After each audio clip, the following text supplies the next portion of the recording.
नमस्कार। BA part second के भूगोल विषय के फर्स्ट पेपर ह्यूमन ज्योग्राफी में हम मानव की प्रारंभिक जो आर्थिक क्रियाएं थी उनके बारे में चर्चा कर रहे हैं। और अभी तक हम आखेट, एकत्रीकरण और मत्स्यन के बारे में चर्चा कर चुके हैं। और आज हम आदिम जो कृषि है उसके बारे में चर्चा करेंगे और इसी में ही आगे हम स्थानांतरित कृषि यानी शिफ्टिंग कल्टीवेशन पे बात करेंगे। तो पहले मिट्टी को जोतने, फसलें उगाने, पशुपालन की कार्य प्रणाली एवं इसी कला एवं विज्ञान को कृषि कहते हैं। और जो कृषि है वो मनुष्य का सबसे प्राचीन और महत्वपूर्ण व्यवसाय है, क्योंकि इससे समस्त संसार के भोजन, वस्त्र एवं आवास की जो आवश्यकताएं होती हैं वो पूरी होती हैं। और जो विद्वान हैं उनका विचार है कि कृषि का जो आरंभ है वो दक्षिणी पश्चिमी एशिया में लगभग 8,000 से 12,000 वर्ष ईसा पूर्व हुआ। और कुछ विद्वान ये भी मानते हैं कि मनुष्य कृषि का कार्य पाषाण युग से ही करता आ रहा है। एक कृषि है जिसने मानव को स्थायी आवास की सुविधा प्रदान की, यानी जब से मानव ने कृषि का कार्य शुरू किया तभी से वो स्थायी रूप से एक जगह पे घर बना के रहने लगा। और कृषि का मशीनीकरण हो जाने से उत्पादन में वृद्धि हुई। धीरे धीरे जैसे जैसे सभ्यता का विकास होता गया, कृषि उत्पादों का अब तो अंतर्राष्ट्रीय व्यापार शुरू हो गया है। आज संयुक्त राज्य अमेरिका, कनाडा, ऑस्ट्रेलिया, रूस बड़ी मात्रा में कृषि उत्पादों का निर्यात करते हैं, जबकि Great Britain, Netherland, Denmark, Japan इन वस्तुओं का आयात करते हैं।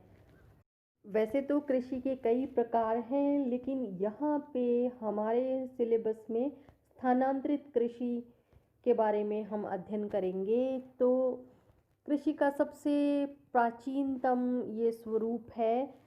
में विश्व के कुछ भागों में अभी भी इस प्रकार की कृषि की जाती है और इसका जो प्रचलन है, यानी ये अभी मुख्य रूप से उष्णकटिबंधीय जो वन प्रदेश है वहाँ तक ही ये मुख्यतः सीमित है।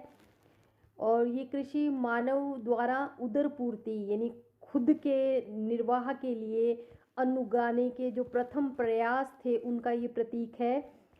कृषि की इस पद्धति में वन के एक छोटे टुकड़े के पेड़ एवं झाड़ियों को काटकर उसे साफ कर लिया जाता है और इसीलिए इसे कर्तन और दहन यानी स्लैश एंड बर्न कृषि भी कहते हैं।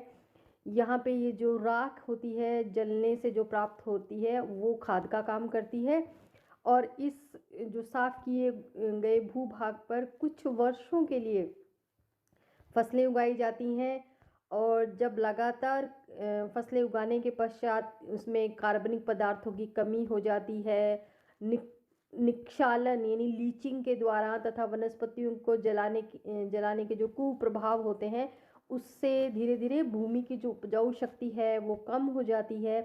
तब जो कृषक है वो एक स्थान से दूसरे स्थान पे कृषि करने के लिए चला जाता है, यानी उस जो पहले जिस पे वो कृषि कर रहा था उसे छोड़ दिया जाता है, इसलिए इसे स्थानांतरित कृषि कहते हैं। यह स्थानांतरण 2-3 वर्षों के बाद होता है और कहीं कहीं कृषक पुनः उसी भूमि को 10-15 वर्षों बाद फिर साफ करके वहाँ कृषि करता है जहाँ उसने सबसे पहले कृषि की थी। ऐसी कृषि को झाड़ी परत बुश फैलो कृषि भी कहते हैं। और अगर हम वर्ल्ड में स्थानांतरित कृषि के जो प्रदेश हैं उनको देखें तो निम्नलिखित जो प्रदेश हैं वहाँ पे ये पाई जाती है। तो उनमें विश्व के अधिकांश उष्णकटिबंधीय सघन वनीय क्षेत्र जो पर्वतीय एवं पठारी है वहाँ पे ये की जाती है। भारत के उत्तरी पूर्वी भाग में स्थित पहाड़ी क्षेत्रों में निवास करने वाली नागा, कुकी, चकमा आदि जनजातियां भी स्थानांतरित कृषि करती हैं, जिन्हें यहाँ पे झूम कृषि के नाम से जाना जाता है। श्रीलंका में चेना, मलेशिया, इंडोनेशिया में लदांग, फिलीपींस में केगिन, रोडेशिया में मिल्पा, सूडान में नगासू नाम से ये स्थानांतरित कृषि की जाती है। अतः ये कृषि अधिकतर उन क्षेत्रों में की जाती है जो उष्णकटिबंधीय क्षेत्र में स्थित हैं।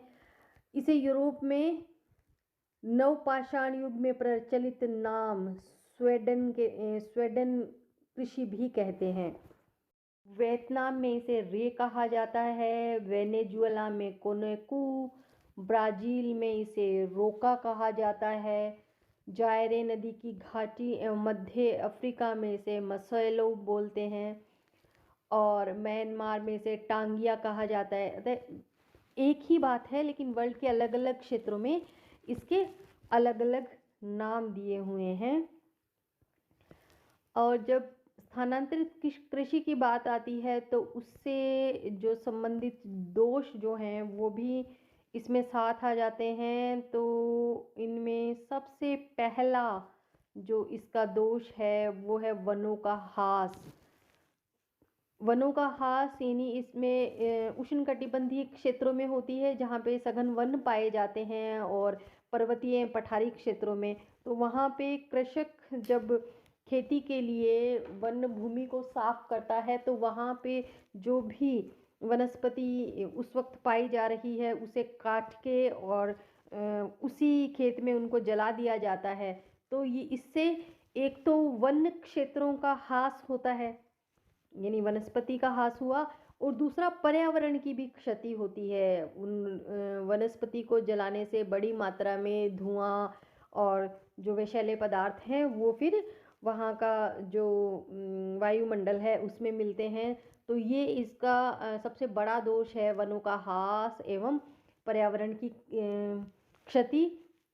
दूसरा इसका जो दोष है वो है मिट्टी की उर्वरता का नाश एवं मृदा का अपरदन, क्योंकि अधिकतर जो ये कृषि है वो पर्वतीय क्षेत्रों में या पठारी क्षेत्रों में की जाती है। तो वहाँ पे पहले जो बात होती है कि मृदा का जो स्तरीकरण है वो पूरी तरह से हो नहीं पाता, और मिट्टी की जो परत होती है वो पहले से ही एक तो बहुत पतली होती है, और उसी में आगे जितने भी वनस्पति होती है उसको उखाड़ के काट के उसको जला दिया जाता है। तो वहाँ की मिट्टी के जो जलने से मिट्टी की जो ह्यूमस या मिट्टी के जो उपजाऊ पदार्थ होते हैं वो ख़त्म हो जाते हैं। दूसरा, क्योंकि ढाल वाला क्षेत्र है, ढाली क्षेत्र है, तो वहाँ पे वनस्पति के निकल जाने से जो वनस्पति की जड़ों द्वारा जो मिट्टी को थामे रहने का कार्य होता है वो ख़त्म हो जाता है, जिससे वहाँ पे मृदा का अपरदन बड़े पैमाने पे होने लगता है। इसके अलावा इसमें प्रति हेक्टेयर